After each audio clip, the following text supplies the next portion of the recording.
Rangpur Riders আমরা global টি-20 খেলতে গিয়েছিলাম গায়ানাতে। তো যাওয়ার আগে ট্রেনিং করেছিলাম।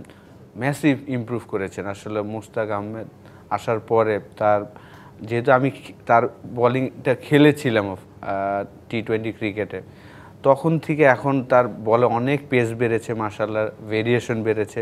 তো খুবই ভালো লাগছে যে আসলে তার ডে বাই ডে পারফর্ম করছেন দেশের হয়ে এবং ফ্র্যাঞ্চাইজি টুর্নামেন্টগুলোতে যে সে ভালো করছেন।